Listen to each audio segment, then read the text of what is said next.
Welcome to selfdiscoveryradio.com, where the orchard of wisdom is just ready for picking. We celebrate your why, the journey that you've taken that inspires someone else. We support your services, we support your story. Come and be our guest, become a host, be an author with us. Come and see what we've got. Our next show is... Good morning, good afternoon, and good evening, everybody. Welcome back to another edition of Building Your Business. I'm your host, Sara, and my guest today is Dianne Shaver. I had her on way back when I was on a different network, and I can't believe it's just been this amount of time since we have done another show. But we were chatting on Facebook, and we were talking about accountability and how it seems to be pretty lacking today out there. There's an awful lot of mudslinging and pointing fingers and statements made, but nobody seems to be accountable for what they're saying or what they're doing. And this reflects very much in businesses as well. There's a new paradigm out there now where businesses is about inspiration and invitation. It's about relationships. It's about being able to trust somebody with whatever business transaction you've got because you know they're accountable. And so how do we embrace a new type of business and accountability? Well, she's the accountability coach, so she definitely knows this topic very, very well.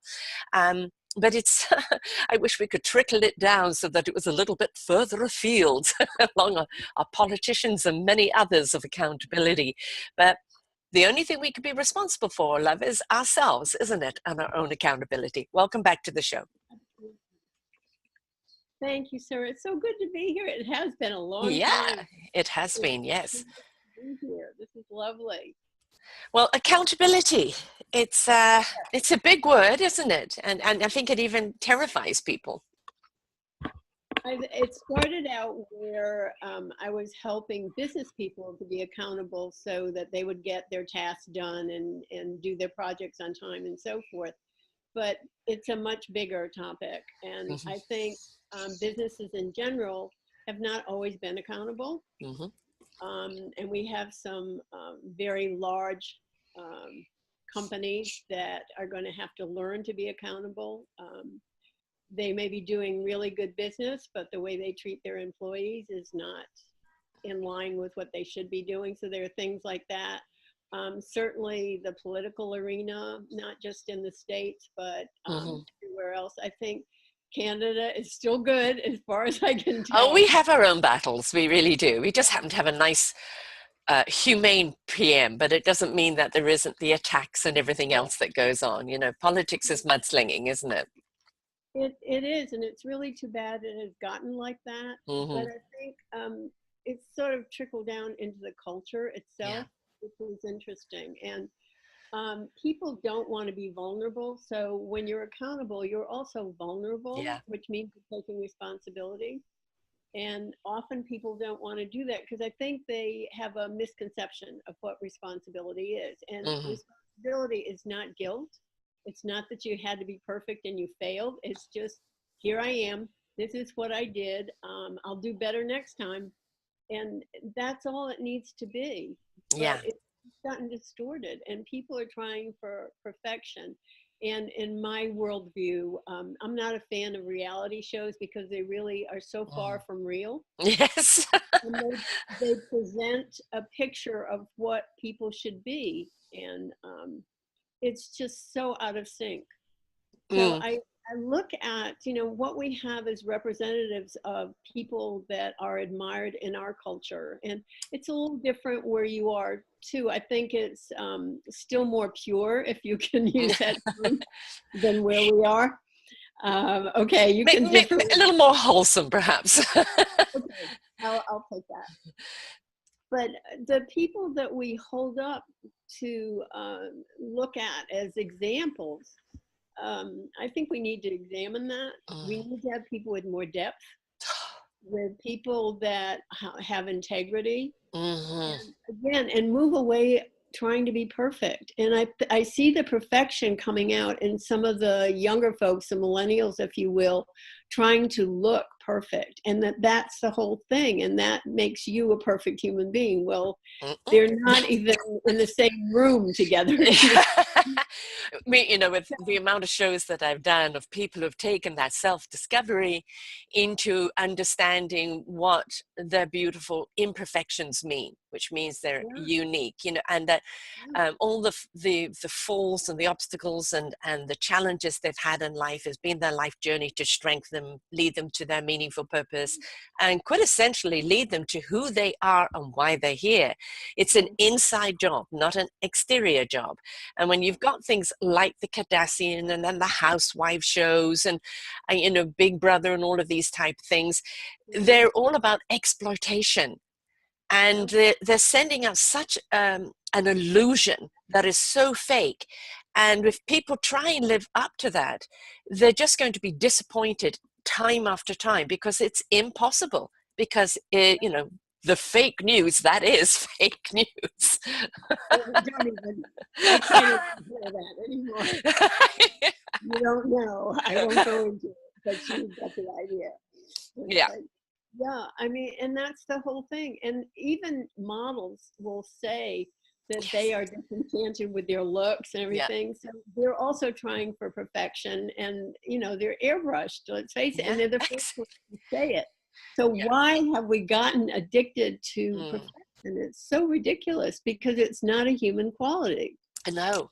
And somebody else's perfection isn't somebody else's. Somebody else will find a flaw with it. You know, you know, beauty is in the eye of the beholder. And I think if we concentrated more on the interior, integrity, dignity, honesty, love, kind, caringness, we would be more beautiful people, instead of worrying about the exterior, or am I earning enough? You know, is my car fancy enough? Is my address, you know, big enough for society?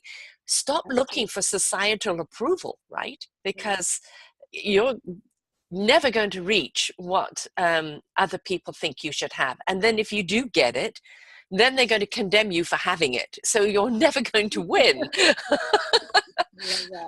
No, that's so true. I mean, people are, again, exactly what you said. They are worrying about what everybody else thinks of them. And you and I both know, we're old enough to know that the hardships we've been through are the things that have made us real people. Yeah. And happier people, and happier, fulfilled people. Absolutely. And we know who we are and where we're going. We might not know the how, but we know the what. And I think about The Velveteen Rabbit. Do you know that book? Yes, yes. And it's about being real. And the rabbit becomes real because the little boy loves him, and he gets rubbed on, and he gets old, and his stuffing starts coming out, and his ears don't look as good. But he's real, and that's ultimately what we're here for. We're here to be ourselves. We're not here to fulfill some kind of fake, pardon the expression, expectation or model or something. We're here just to find out who we are, and we're all different. Yes. And we're all the same. Yes. So fundamentally, the core of us, everybody's looking for the same thing. We want to know we count. We want to know that we're seen. We want to know that, you know, we're lovable and that we can love. You know, that we're part of a community. I don't care where you're coming from in the world, but core thing is that, just that you want to know that you belong to something, that you're seen, you're heard, you're loved, you're cared for, and there's a place for you. You know, it doesn't, black, white, pink, yellow, polka dot. We're all looking for that. There's a book called Tribe, and I probably say his name wrong, but I think it's Junger, Junger. And he was a correspondent in Afghanistan and other places. He was right in the front lines. And the book is about when soldiers come back into the culture, and what his premise is, part of it, I won't try to oversimplify it, but his premise is that the PTSD comes from the fact that they land in a culture that is just so foreign to them. And again, it's the fake stuff and the superficial stuff. And these men have seen the worst of what humans can do. They also have been so close, they depend on one another. So their friendship is like nothing that most of us ever have. And then they come back into a culture where everyone's fake, Everyone's expecting them to fit in. They're not the same people they were. So that's kind of a heightened example of what we're talking about. Yes. So if they could come into a place where, and you talked about being loved and being accepted, where they were accepted and where people were real, that would help them enormously. Yeah. So, but we all have PTSD in some way. If you grow up, you got it, and it's just finding, Yes. it's Yes. just finding your way and finding people who love you, who approve of you, a place where you fit. And there is a place like that for everybody if they would stop looking for kind of general approbation. Yeah. I mean, we have to find that within ourselves first, don't we? You know, if you wish to be loved, if you wish to be liked at a certain vibration, you've got to step into that vibration within yourself. And it's people are always going to treat you in a reflection of how you treat yourself. So, you know, if you're vibrating at a higher level, then that's what you're going to attract. And if we're beating ourselves up and putting ourselves down, that we're going to gladly find somebody who's going to be willing to do that for us. So, you know, we first have to step into our own integrity. And this is where that accountability comes in. You know, we have to be accountable for how we treat ourselves, which is a reflection of how other people are going to be treat us. And we've got to stop putting the blame on everything around us and take some ownership. Stuff may have happened to you. Some of the stories I've heard here on Self-Discovery Radio has been horrific, but they chose to say, this is happening to me. It's clearly going to have an effect on me, but I'm not going to let it define me. Because they took accountability of any of the reactions of what they could do, but they took accountability, responsibility of their own lives and how they chose to react to what was happening to them. We can't abstain from that, can we? No. I mean, that's absolutely true. And the piece that you hit on is key, and that is self-love and self-approval. And it's very subtle how we put ourselves down. It's very subtle how we just look at ourselves so critically. And that's the kind of accountability we have to really do. We have to love ourselves. And those become words. We use phrases, excuse me, so much that they're just words that lose their meaning. Yeah. But loving yourself means when you have an interaction with somebody and it doesn't go well, you don't hate yourself, you don't blame yourself, you just hang in there. Right. Or if you get up and you're having a bad day, again, you don't judge yourself, you just are sweet to yourself. You get a cup of tea or whatever you need to do, take a break. Even if you're at work, you go to the restroom, take a break. Nobody's going to know. Nobody's going to have a breath. But the way we hate ourselves, and I'm going to use that word, it's that strong, really does a number on us. And that's why we look for approval from other people, because we're not giving it to ourselves. And so that was key, what you hit on. That's really key. Now, my son has just opened up his own restaurant, and you know, he's an entrepreneur, and he's a personality unto himself, and always, you know, people have always loved him and followed him because he's a natural born leader. But when he opened up the restaurant, you know, and he and his father and I, we both came from restaurant business, so we know what he was. I said to him, you're about to have twins, and he actually corrected me later and said, no, it's triplets.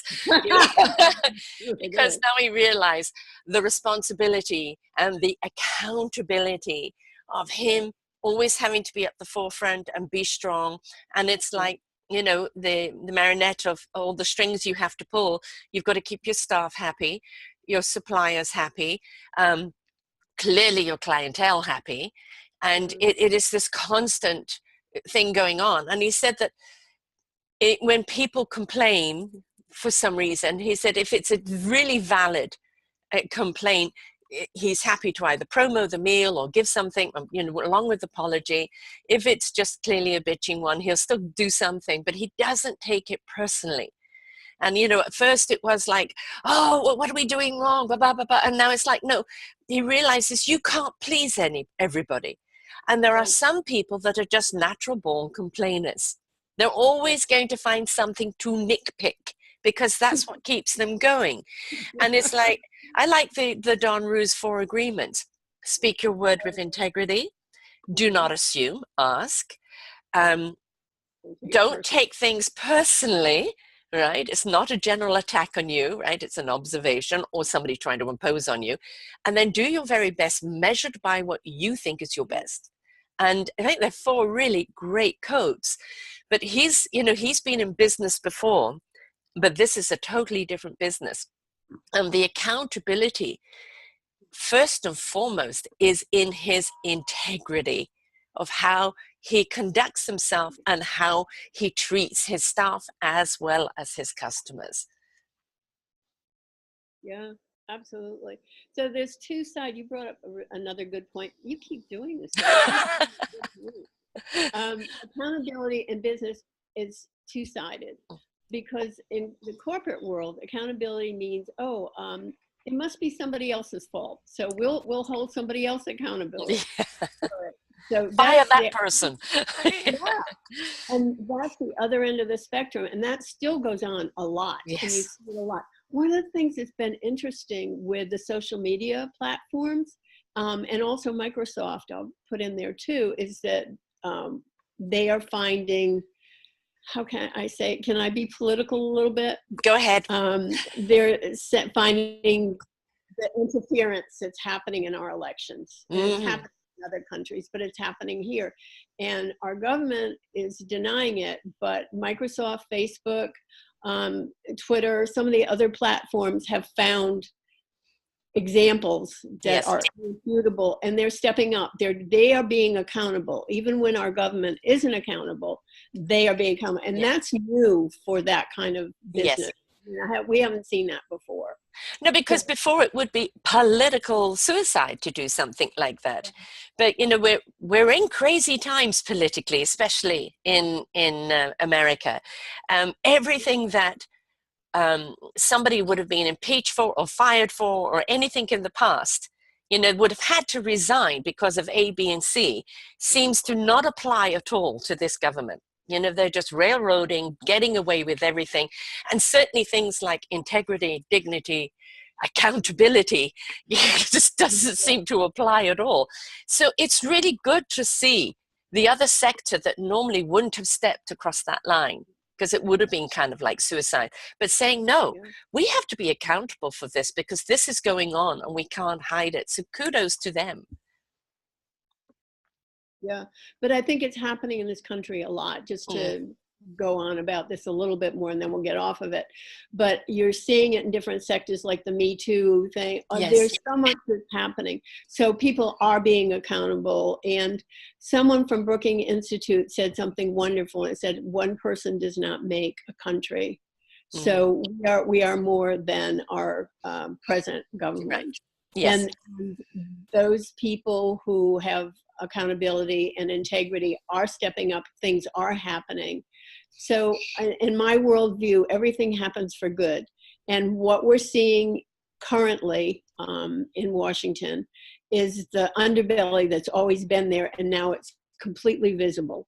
And that allows people to make some different decisions and to step up to the plate. And it is happening more than people know. It's an invitation. If you are this out, we had to have this extreme. It had to go to this extreme. And, the one thing we could say, thank God for Twitter, because we know everything going on. He can't restrain himself, right? So now we know what he's doing before he's doing it. So the whole beautiful thing there is that the exposure is there. They cannot hide because there's a microscope on them. Now, if you are up in arms about this, we don't want you taking out the pitchforks, but we do want you kind of locking arm in arm with your brothers and sisters and say, we're not going to take this. We're going to hold them accountable. But we can't do it through hate. We can't do it through, sticks and stones. We have to get together in harmony, in community, with a sense of love and caring, and say, we're rising up. And we're inviting everyone else to do the same and say no to these injustices. We're holding you accountable. And as they said, they know he's not going to have a second term. I'm hoping he's going to be impeached before then. But the whole point is, it's an invitation to everyone else to say, don't sit back and moan about it. Step up and do something about it. be accountable yourself. Don't just wait for someone else to fix it.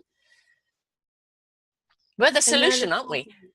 Yeah. Yeah, we are. And it's happening everywhere. Yes. I mean, in the motion picture industry, Yes. in some of the political arenas and stuff, I mean, a lot of the senators are asking the questions, for instance, where are the children? Yes. So it's one person and whoever is with him, but it's not this country. And I don't want to keep feeling like I have to write a letter of apology every time that travels to another country. Right. I just want to say, I'm so sorry. That's not who we are. Yeah. And that's the thing is that when you look at the majority of Americans, no, that's not what you are. I've interviewed so many people who are individual business people, individual movers and shakers, and say, yes, these are challenging times. However, we continue on in our own accountability, in our own integrity, in our own purpose, because we know people are going to need us even more. So it's not like, oh, you know, Handmaid's Tale is about to happen, although please do look at it as a potential warning. But understand that the more power we give them, the more power they take away from us. The more empowerment we give each other in support, the less power they have.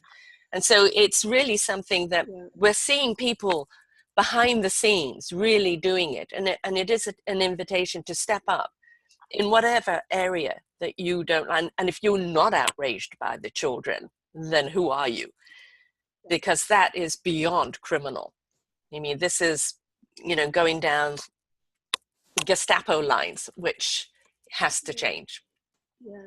And even that wonderful woman from Germany, I mean, she is the voice of reason. And the reason she is that country went through it. They know. Yeah. They know firsthand, and they're never going to go there again. Right. And they're really a good example for us to learn from and to now emulate how they are now. Right. So, you know, the thing is that a lot of these old paradigm people, which we're looking at right now, are ivory towers. They're up in their little ivory tower. They have no reality of what's going on in the foundation or the core, or, you know, how the machine works. As long as they're okay counting their gold in their ivory tower, they're in, you know, an illusional world. And this has actually been a really, really good looking glass at how we came to that. And it's because accountability wasn't there, responsibility wasn't there, because of the corruption, because of the backhanded. And I've done so many business shows now, and it is totally different in the way that we do business now. Those that wish to be in business long term, who wish to stand in their integrity, it is about that integrity, that honesty, that openness. And it is about building relationships, not only with your clientele, but with your staff, because it's about your own inner community, isn't it? Absolutely. And how you treat the people who are under you says an awful lot about who you are as a person, and how accountable you are to yourself, never mind anybody else. And that's always been true. It's how people treat the powerless. I mean, look at the homeless situation. Yes. They're human beings. That could happen to anybody. And with the homeless now, and at least in this country, a lot of them have 2 jobs. It's not like they don't have jobs. Right. But the housing crisis here, because the rate of real estate and so forth. So, you know, I worked for Bernie Sanders when he was running. And the things that he was saying are so spot on. Yes. About being accountable and taking care of the vulnerable. And that's what government was attention for, is to take care of the vulnerable, to be accountable for the least of us. Yes. And our Statue of Liberty says that. Yes. It says, you know, give me your... you're weak, you're poor, exactly. You're homeless. It uses the word homeless. Yes. And America, and North America, Canada too, is all about, it's all about opportunity. It's all about, you know, coming to a country and making something out of yourself. You know, opportunities perhaps you didn't have in your own country. mean, these opportunities are here. And that's what America was built on. Yes. You know, if you want to take away, you know, all the quote non-American people, you're left with Native Indians. They're the only originals, right? So this whole thing on immigration and everything else. They're all immigrants here. Exactly, absolutely. And you know, when the top leaders, they are also immigrants. Yes, and just look at the lineage, folks. You know, actually there was a wonderful video done in Germany, I think it was, or some European country, where they did the ancestry bloodline, and they had people look at it, and it was like people perhaps were a little bit segregational, and then when they saw the melting pot of what they really were and realized how much common denominator there is within us all. You know, I have a lovely reverend joining us this week as a host, who is an African-American gentleman. His name is Eduardus, so it sounds like he's Spanish, but he doesn't. And he's 20% Scandinavian. You know, so this is the thing, is that stop with this black, white, pink, yellow. We are a smoking, you know, this smoker's pot of everything. And why can't we celebrate that? Yeah, it's fear. Yeah. There, Charleston, where I am, Charleston, South Carolina, was the major slave port. This is the first stop, Haiti, and then here. And that's still going on here. It's absolutely ridiculous. And one of the things, I was talking to a man named Will Mordaunt, who is a journalist, and he wrote a book about all of this. And what we all came to was, we as human beings have within us the ability to love and the ability to take care of the less fortunate. It's just part of who we are. And the reason why there was so much fear and repression after slavery was those people were afraid of the slave uprising. But I think more than that, they knew that what they did was a violation of humanity. And when you do that, then you fear reprisals. Yes. But it was really, you can't go against that instinct that we all have. And the accountability will be called upon, right? At some point. But it comes from within us too. Yes. Yes. Yeah. I mean, when you think about an interaction, and for your listeners, think about an interaction you had with somebody where you felt you were not at your best and you should have been nicer or something. And you go away with that and you sit with that, because there is within us that desire to treat others well. Yes. Yes. You know? So, it's the core who we are. And it's actually really, really surprising because, you know, we started this conversation on the social media, a reaction to something that was written. And it's really, really surprising, you know, people that I see, the kind of businesses they do, we've had interactions and other things, and then come up with statements that are just pure unkind. And it really is surprising. And you kind of wonder, are people so disconnected that they really don't have any kindness or caring in their heart? Or are they disconnected from within themselves through their own feelings? And this is a projection, right? Bingo. Because I'm thinking of a woman that I know, very smart woman, a good mother and so forth, but she's doing things, not to her child, but to others who are involved in such a heartless way. So in order for her to do that, she has to be totally in her head, totally disconnected from her heart. Yes. And that's how people can do the things that they do. They're unconscionable. Yeah. They're closed off. And that, I mean, that's exactly what's going on. And the idea is, and remember, I mean, in the States particularly, it's never been cool to come from your heart, to even talk about that. It's not cool. And in business, it definitely isn't cool. Right. So we produce people who are disconnected, who are in their heads, brilliant in their heads. And I look at Bill Gates from Microsoft. I mean, when he started out, he was not the nicest person on the planet, but he and his wife, Melinda, have given more to charity. That's why he's no longer, that's why Jeff Bezos is now the top billionaire, because Bill Gates and his wife have given away billions of dollars. But look at Buffett.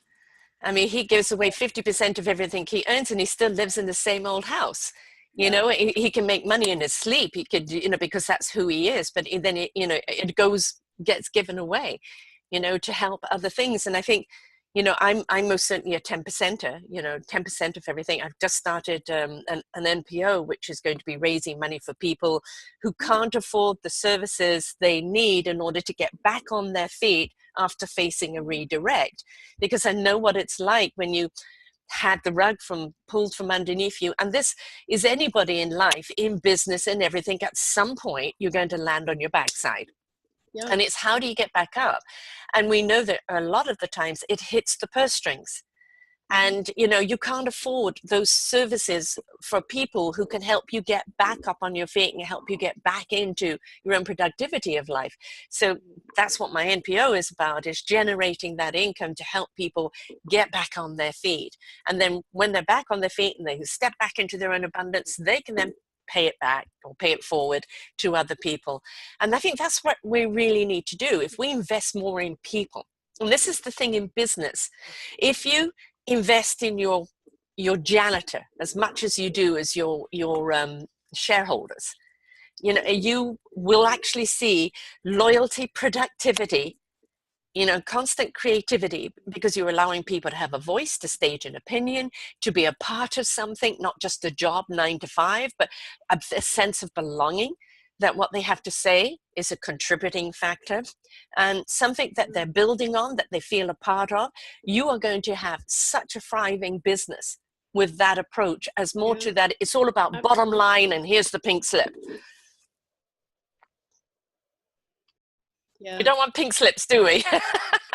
No, this is not good. Send me some info on the NPO when we're off air. I'd love to know. Yes, it's selfdiscoverycommunity.org, and it's in the process about to do some fundraising to help set it up. But it's something very close to my heart, because time after time I've heard the stories of people in their redirect. You know, that they were big in corporation or this or that, they got hit with health, or they got hit with this or that, and it's the strength and the courage to come back up. But had they had other people's tools and wisdom and knowledge to help them, it wouldn't have been such a battle. They would have been able to get back on their feet quicker. And so I think this is another thing that we have to look at in business as well. You're going to fail many times before you succeed. But that doesn't make you a failure. It just, like Einstein and the light bulb, that one didn't work. Try something else.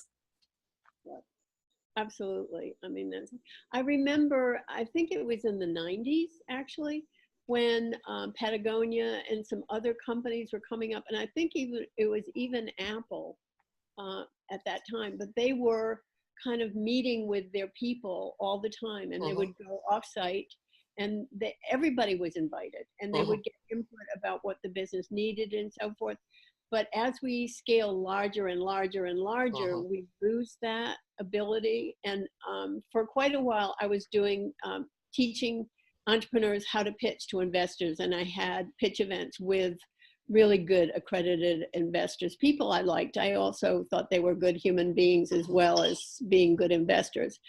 But eventually I got out of that, because what was happening is that these entrepreneurial businesses were acting more and more like corporations. Yeah. They were losing their soul. They were losing their creativity. Yes. They were losing their ability to connect with it. And it was just like, you know, they were eating their young, is how I described it. Cutthroat, absolutely, yeah. I got out of it, and that's why I'm just doing accountability coaching now with people who have businesses where there's some heart. Yeah. That's what we need. We don't need bigger and better. We need better and more heart-centered. Yes. And, you know, you talked about Bernie Sanders, and of course, most certainly he comes from the heart. Now, a lot of people think, oh, he's in fantasy land. I think, well, how come we have so many millennials following him? You know, he's 70-something, and he has all these millennials. Sorry about this ding. I don't know why this notification wasn't switched off. They don't want to go the way of their parents. You know, we're seeing millennials become more vegan, they maybe don't want children, or they want to adopt, smaller homes, want to be part of a community. They've seen their parents go through the stress of trying to maintain the big house and the fancy car and the image, and they've seen what it did to them. And they're not interested in that, because they're saying, well, where's the heart? You became a slave to what you thought was important, and it cost everybody. And, you know, we've done many shows before on love what you do, then you'll do what you love. And that's so important in your business. When it comes from the heart conviction, it just exudes out, doesn't it? And it becomes such an invitation. Yeah, it inspires people. Yeah. So it's really a business for yourself and your immediate people, but it inspires other people to want to do that. Yeah. You know? And we need more of that. We need to be smaller, not larger. Yes. We don't need to have any more billionaires. I mean, Amazon is an example of what's happening, and you can look at it however you want to. But I mean, the amount of, you know, small stores and things like that are, you know, I don't want to buy my clothes online. I need to try things on. What do I look like in them? You know, for electronics and those type of things, yes, you know, it's just a kind of a machine type thing. It's convenient, maybe a book or whatever. But when it comes to those personal type things, I don't want to be online. I want to go to a shopping mall. I want to try things on. I want to look at things, and we're taking that away. And it's like, why? Because we need to get people more off these apparatuses, not more on. It's so easy to see something and then buy it, and then you get it and you don't send it back because it doesn't fit. And the next thing you know, your credit is going bananas because it's too easy to buy. Then you're actually going to a shopping center and trying things on and then saying, do I need it or don't I? Businesses used to be part of the community. Yes. You'd get up in the morning and do whatever you were doing. Then you'd go to a little cafe. Yes. And have your coffee, and then you would go shopping to the stationery store or the clothing store, and then you'd go have lunch. And it was all in this little community. Yeah. And I think about, I've only been to Quebec and Montreal and Toronto. So that's my experience of Canada. But there were little neighborhoods here. Yes. And here, where I live in Charleston, Charleston is one of the most beautiful places you'll ever see. It's gorgeous. But you get in a car and you sit in traffic for an hour trying to go 20 minutes away. And that little community of stores is gone. Downtown, which is just beautiful architecturally, knock your socks off. But Saks is gone. That was our big kind of anchor. But now we have all these corporations that are coming in, and we're losing our identity that way. Yeah. And you lose the heart, and you lose the wanting to go into a place and say hello to people that you do business with. And that was part of the day. It's like, hi, how are you? You know, how's your day? What's going on? And I'll see you next week or whatever. And that was part of a community. So we don't have community. No. And in these stores that you're talking about, these massive stores, you never can find anyone to serve you. It's just help yourself and go to the cash register. There isn't anyone to ask a question of. And so it's not even employing people on a bigger scale. You think, oh, they're big, so they have more people. They don't. They kind of do it in a way, it's self-service, and they have less people there. So I think we need to go back to being a service industry, because this, you know, serving people and making people feel good about what they're buying and feel that you are giving them some personal attention is what we all seek, isn't it? We seem to be disconnecting and isolating people. Really sorry about this thing. I had switched this notification off, but for some reason it's still working. I don't even hear it. So okay, good.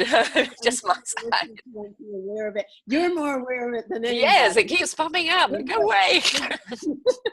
But you see, that actually is a point there where on your phone, on your computer, everywhere you go, there are these notification apps, and it's intrusion, intrusion, intrusion. I normally switch them all off.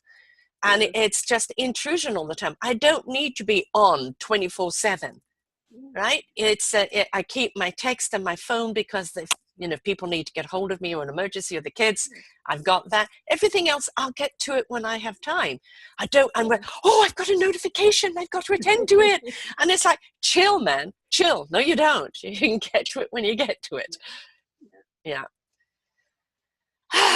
Yeah. That's a good point, because we're slaves to Yes. things. It's not about interacting with people or interacting with things, which is why I almost never go on social media unless I have a business thing I have to post, but I have no personal things on there, because that's not how I connect. I connect with people face to face.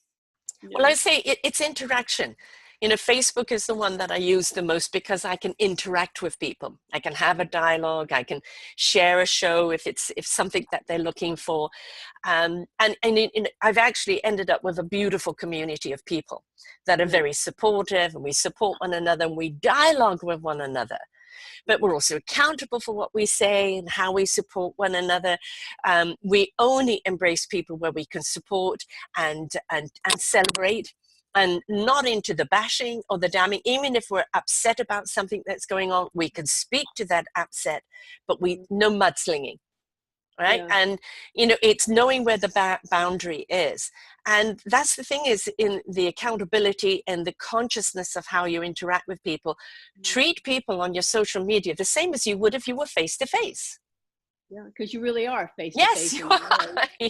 You know, it's not an abstraction you're talking to, it's a human being. Yes. But I think there's another piece that reminds me of what you just said, and that is we need to speak up. And there's a way to speak up, even if you're angry, and it's okay to be angry and to be outraged about something that happened, without mudslinging, as you put it, you know. But it's okay to be angry. It's like, we're in the South here, and everybody is so polite. That doesn't mean they behave well, they're just polite about it. But sometimes that's Canada, hey. I'm sorry, that seems to be in every sentence. No, but I mean, I love Canada. I have a prejudice there. I think it's wonderful. If you guys weren't so cold, I'd be there. Yeah, we're a little warmer on the west. That's true. However, that's the thing. So people are mistaking being able to stand up and say what's true. They're not calling anybody out. Right. And that's not okay. I mean, part of a democracy, a free country, is being able to criticize, being able to say the things that aren't right, holding people accountable for their actions. Yes. That's just part of it. And when people are afraid to do that, then you've got something else going on. Right. It's agree to disagree.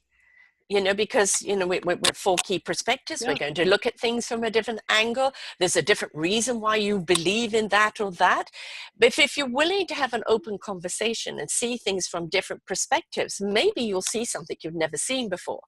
And, you know, you'll realize that none of us are completely wrong. None of us are completely right. But when we put everything together, now we have a bigger picture that we can all understand. But if we're not willing to even have a dialogue and just put people down, you know, it's you're wrong, you're this, you're that. I think, you know, going back to the business picture, it used to be your business was this and your personal life was that. Now what we realize, you are your business. Wherever you go, you are representing your business. And before people want to do business with you, they want to know, do they like you? Do they feel a connection with you? Do they like your integrity? And if they see on social media that you're bashing, you're this, you're that, it's like, whoa, don't want to do business with that person, right? Because you're waiting for that judgment to come onto you. And I think in business today, it doesn't matter if you're big or small, you are always representing your business. So in what light are you doing that? And are you being accountable for it? But when it gets really big, I'm thinking like Walmart big and Amazon big, that's a whole other ball game. Again, ivory towers, they're up there protecting their own and they're not being connected to what's really going on. And I mean, that's kind of what we have as a model, at least here, getting bigger and bigger and bigger. And I don't think that's the way to go. I don't think that's what we need. And I think we need to they're be moving into Canada a lot. Yes, we do. Yeah. Yeah. And actually, I think actually, if you look at the statistics, and I did at one point, it was like, I think 55% of all small businesses were women entrepreneurs, and that the smaller businesses were coming back because community really wanted them. People want that small business where they're going to get the personal attention as opposed to going to the big one and becoming a number. Yeah. They're tired of just communicating with, something online where you can't speak to anyone. They want that personal attention where they can actually speak to someone and articulate what their problem is or what they need, and that person hears them and can address it. Not just like take a tag and we'll get back to you in 48 hours and it'll only be done through chat or through emails. It's like, but I have the problem now. Why can't I speak to someone? So intimacy in a lot of ways in business. Yeah. I just wanted to give some shout outs. I use Weebly for my website. I can get on the phone. I can talk to them. They will walk me through it until it's done. Right. I use Square Up for my business. Same thing. I can get on the phone. They will walk me through whatever I need to be walked through. And those are the kinds of businesses that I use. Yes. Because things happen and their platforms change. And yes. You can't do it by yourself because it's not your business. You don't know what their algorithms are. Right. So more people I can talk to. And that's one of the things I look for. Yeah. I haven't figured out the bank thing yet. Although I have to say, when I get on the phone with some of the bankers, when I have a credit card issue or something like that, they have been wonderful. Yeah. So there are places where you can connect, but that makes all the difference in the world. It does. Yeah, I mean, when we're looking at any form of business, personal attention or customer service is key. I don't care how big you are or how cheap you are or how that, if your customer service is bad, you're put off and you're going to look somewhere else. So it's almost that greeter at the door. That's where Walmart's got that, right? Hello, how are you? Welcome to Walmart, right? We want that same approach when we go somewhere. Hello, how are you? How can we help you? Be invitational. And it's really, really important. This whole site that I do is everything is WordPress, and you don't speak to someone, but there is this chat box. And I'm not, I do everything myself, but there's sometimes I get into a problem, and they're so patient with me. Oh, don't worry, I'll do that for you in the back end, and help me out. And it's sometimes it can take a while because of the issues. But that customer service is the reason why I'm still with them. Yeah. Right? And that's the important thing. If you're not willing to do customer service, somebody's going to go somewhere else. Yeah. Because people need it. Things are so complex now. They're not straightforward. So you need the insider's view of things. And again, they're being accountable. Yeah. And they are doing what they should be doing, what all businesses should be doing. Yes. Yes.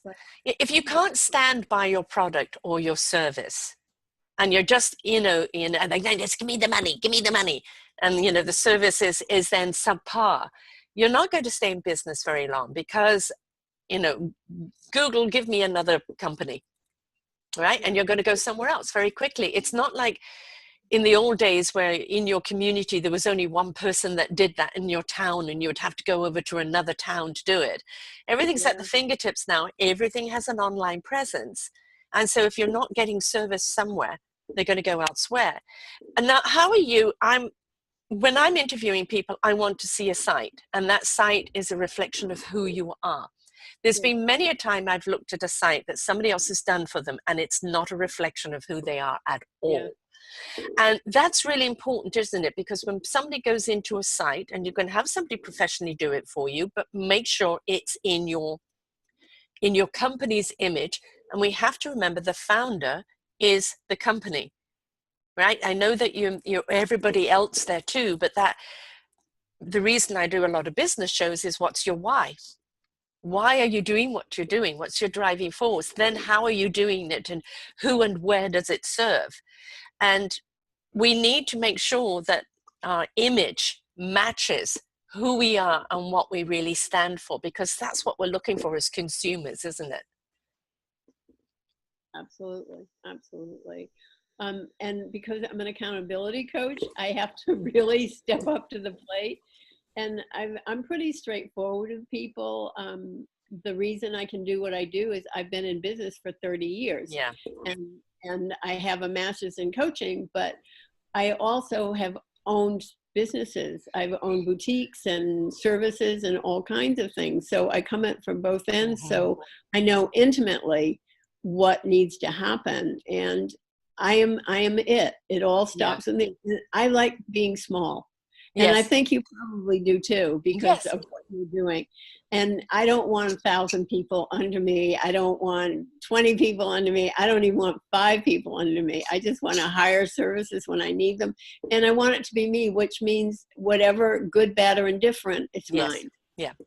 And, you know, that goes back to that, don't take things personally. If you're not the right fit for someone, then you know you're not going to be of service to that person. They're looking for something else. Don't take it personally. You didn't do anything wrong. You have to step in ownership of who you are and what you can give.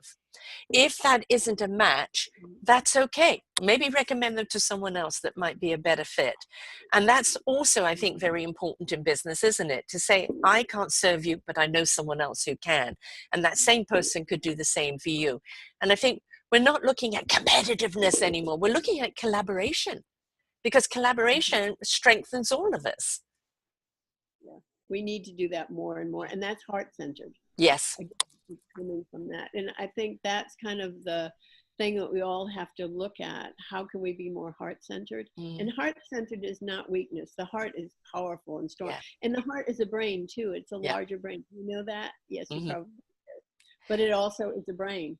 It's not just a sentimental kind of thing.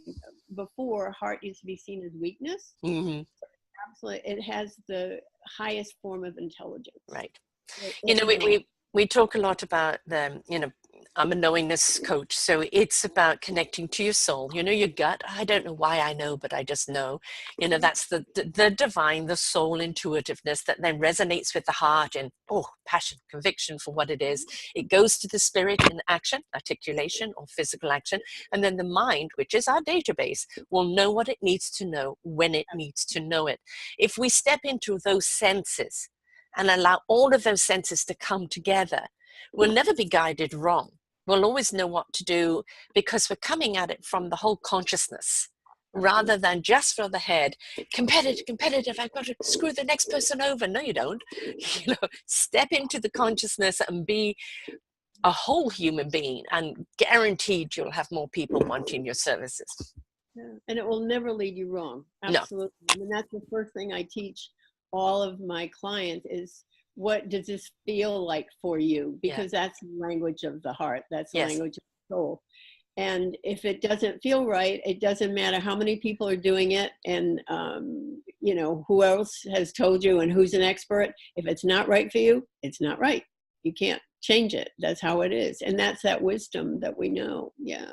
And that the connection, I've had hundreds of people have told me how to run this business, and I listen because it's about learning. But if it does not feel right with me, if it's pushing me out of my company's philosophy, the purpose of why I do it, the reason behind it, I can't do it. And, you know, for me, I have to go with what I feel is in the same conscious fit, the same philosophy, because it's so easy to go down one lane because everybody says, go and do that. And all of a sudden you start losing the integrity of what you stand for. And yeah, it might be a quick money fix or quick this or quick that, but it's so easy to shatter something. So staying with your core belief and being flexible, trying things out, yes. But if it does not feel right at the core, listen to those instincts, because again, they won't lead you wrong, will they?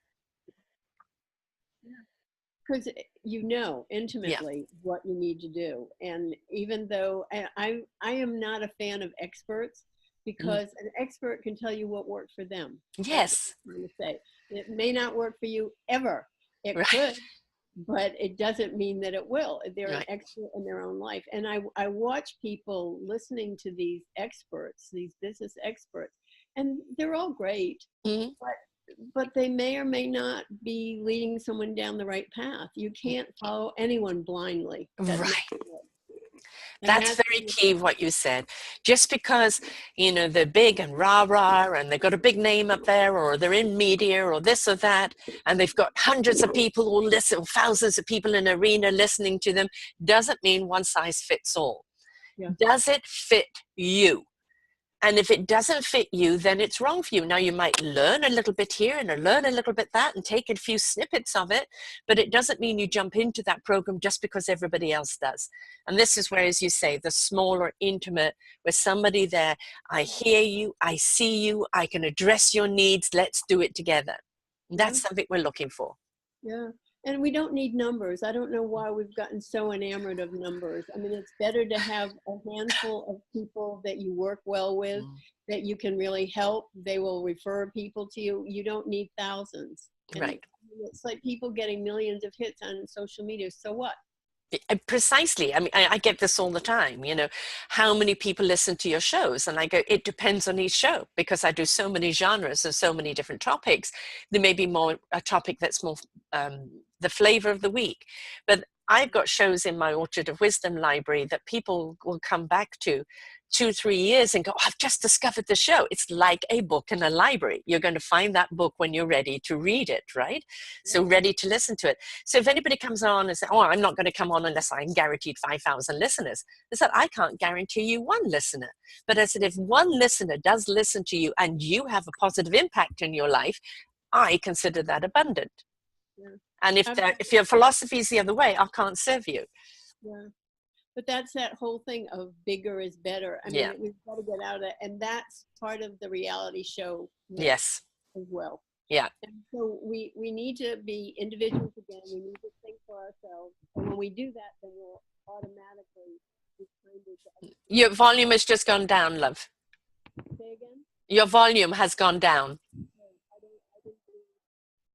I've lost you completely now. There you are. That's not me.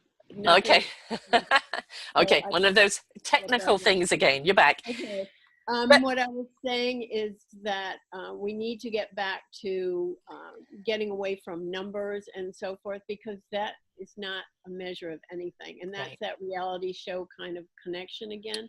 It's not real life. It's not going to make you feel good. It's not going to help anybody else. And it's like, you need to be accountable to yourself, first of all. That's the first one.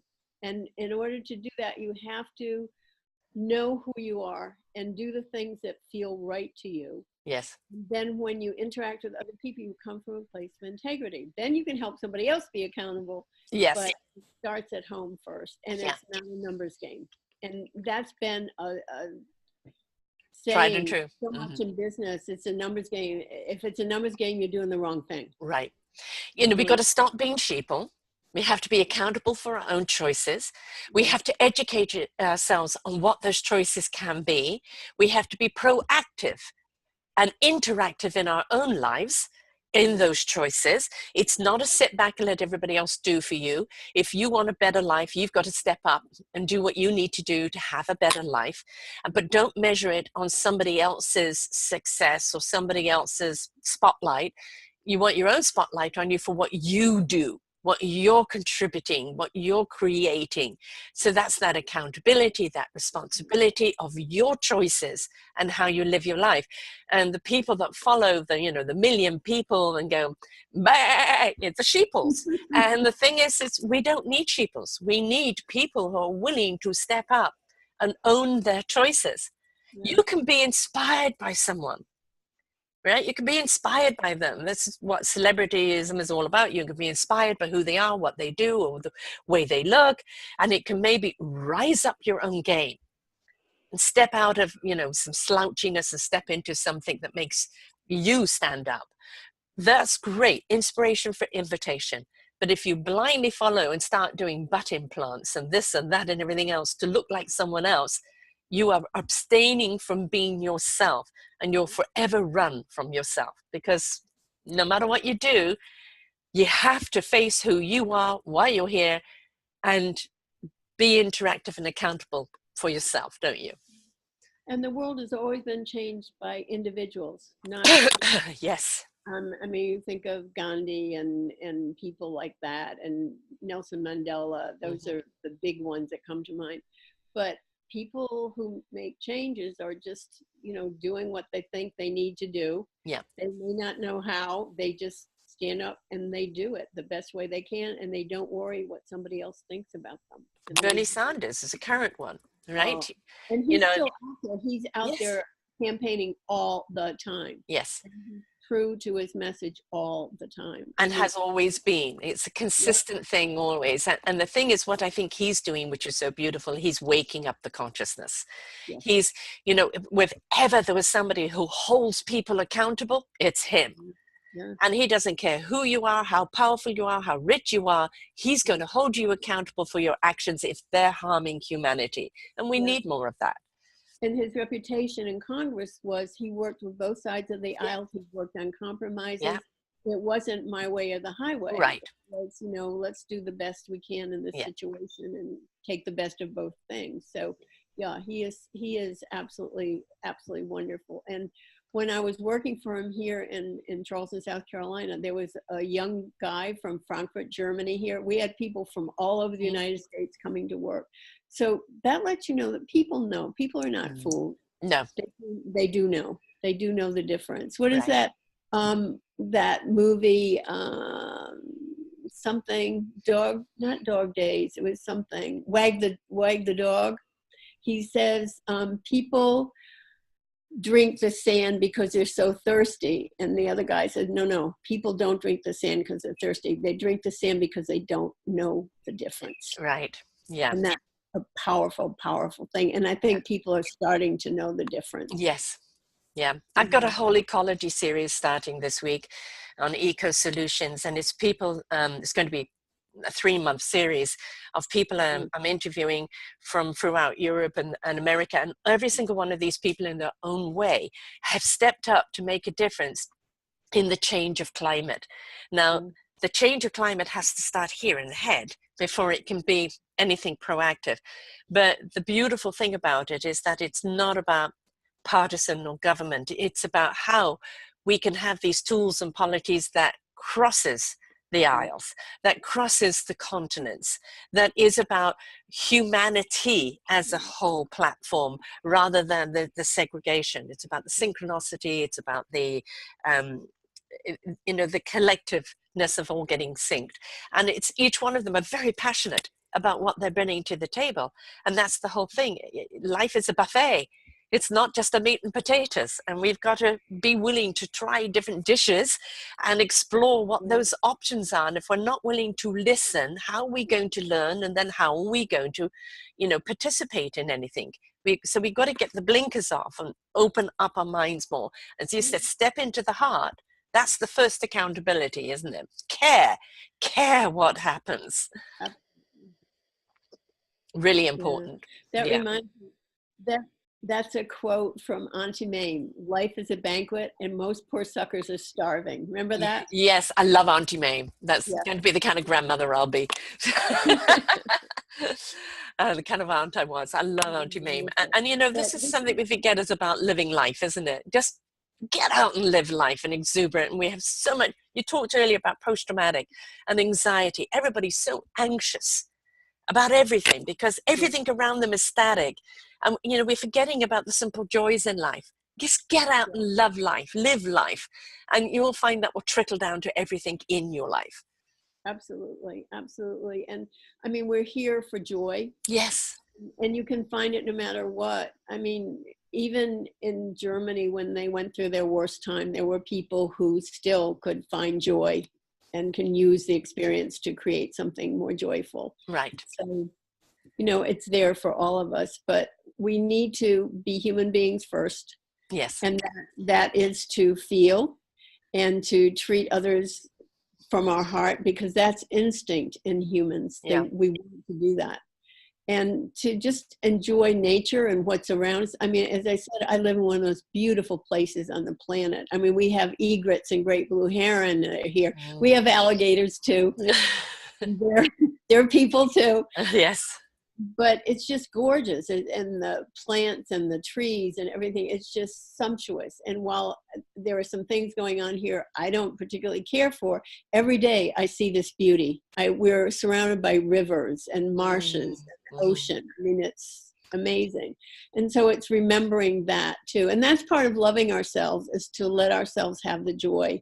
And even though we get upset about things that may be going on politically in other places, we need to give to ourselves that joy every single day. And that's part of our accountability to ourselves. Be good to ourselves, give ourselves joy every day, see the good every day, give something good to yourself every day. And from that, you'll be so full that when you see other people, it will just come out from you to others. So it's the gift that keeps on giving. Yes. If you But going back to business, is we say be your business because you're representing your business.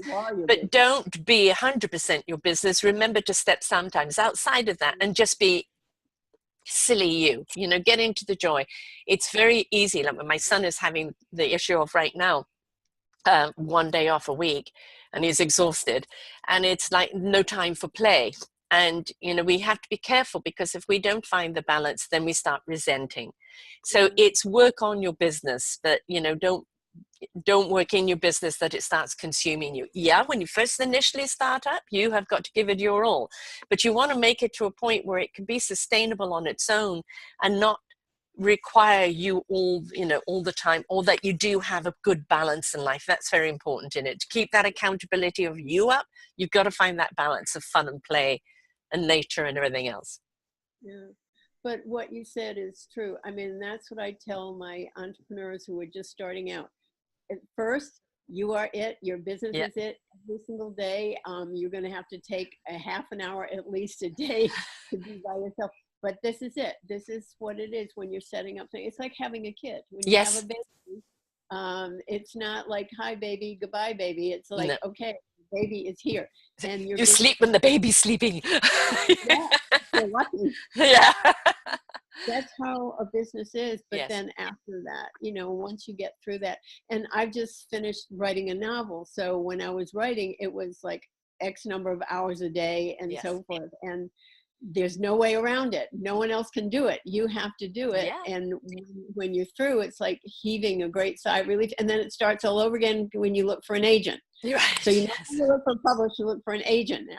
So it just keeps on going. And even artists have the same kind of thing that entrepreneurs, I consider artists entrepreneurs, because they are doing something, and perhaps they're even more entrepreneurial because they're doing something original. And a lot of entrepreneurs, and from passion and heart. A lot of entrepreneurs now are doing the same old, same old. They have a new app that's just like somebody else's app, only it does 2 more things. To me, that's entrepreneurial. That's just, I have a prejudice about that. But anyway, there it is. It's because it's not personal, is it? It's Yeah. just another way to disconnect people. So it's having a business where you can connect, which is really important. And I mean, artists are most certainly entrepreneurs, and we forget about that. We also forget that many artists, like dancers and things like this, are also athletes. And there's I think what we have to stop doing is pigeonholing people, and look at that we're so multidimensional. And I can do more things than I thought I could do, because I've been put in a position where I had to do them. But I also know I have a limit, and I can't do that. And that's, why I'm going to this next level, where, I want to then bring in a small team to be able to take some things that are too time consuming or I don't do well, and let me do what I do well, continue on. And I think that's very important in business, in that accountability. It's know when you can't wear that hat, and how can you find somebody who that hat fits them perfectly, right? So be willing to step out and employ other people, because it frees you up to do what you do well. Absolutely. And that's the hard thing to know. And that's the second stage of an entrepreneur. The first one is, you have to do everything. And the second was getting your hands off of prying your fingers off of everything. Someone else help. And that's really hard to do, because it's been your baby and you've been watching over it, and maybe someone won't do it right. And so that's the next step in your entrepreneurial journey. And it's really interesting to watch. And the thing is, if you've stepped into that, you're going to find somebody who believes in your philosophy and what you're doing in your heart, who will honor it. So, you know, that's where you make the right choice by really knowing who the person is and let them demonstrate what they can do for you. And, you know, it's not about they just want your account, but they really want to be a part of your village and honor what you need them to do. And that actually, it just expands out, doesn't it? It strengthens you, you're strengthening them. There we're going back to collaboration. And, you know, when you're willing to collaborate, there is enough money for everyone to go around and everybody can then branch off and succeed. So we do have to fundamentally be accountable to step into heart. That is the message today, isn't it? I think that's true. And I think heart is the solution. And in Yeah. order to be in your heart, you have to be accountable to yourself. Tell yourself the truth all the time. Yeah. The best way you know it. And don't beat yourself up if you don't like what you're telling yourself, right? You know, you may have gone down a particular road and you go, you know what, that's not working for me. Don't beat yourself up and go, why did I do it? You know, I failed or this or that. No, lighten up. You made some choices based on the information at the time. Now look at the information differently and change directions. Because you're constantly going to have to do that in your business, aren't you? You're going to have to be adaptable and adaptable and go with the flow and know when to route. And this is all part of the learning curve. Don't beat yourself up. Don't let other people beat you up. Yeah. Just be willing to redirect. Absolutely. Absolutely. And as your business grows, everything changes. Yes. Stages, and then it's like you're beginning all over. It's like, what happened here? And you're getting all over again. It's like, oh, okay, I need some different skill sets. I need some different people, or I need to do something different. But that's part of business. You're always going to be changing. You're also going to be growing all the time. It never stops. And that's the exciting part. Yeah. That's the fun. Yeah. Absolutely. Yeah. You never get bored. I look at people around me who are older and they're playing golf, and not that I have anything against that, although it's not my game. And I think, well, what are you doing with your life? And they're looking at nursing homes and they're looking at assisted living. And I'm thinking, what are you doing? Yes. Get a job, get a life, get a business, do something, because there's so much in life. You know, you don't want to miss anything. No, and the thing is about being proactive in life, no matter your age. I mean, I've got the big 6-4 coming up, and it's been doing this now for the last 6 years. So I started off with one little show on the other network to which you were on, and then I've had now for nearly 5.5 years my own network, 2,000 shows collectively on here with my other hosts and myself, 1,200 shows myself, and now we've gone to video, and it's just, I had to wait until I felt comfortable to go to video. I had to wait until I felt comfortable to do things. And then it was right, okay, I'm now comfortable, I'm willing to do it. You know, don't let people push you before you're comfortable, but also understand why are you not comfortable and what are you going to do to make yourself comfortable for this change, right? So don't close the doors, but do a little more investigating as to how to open those doors in a realm that you feel comfortable with.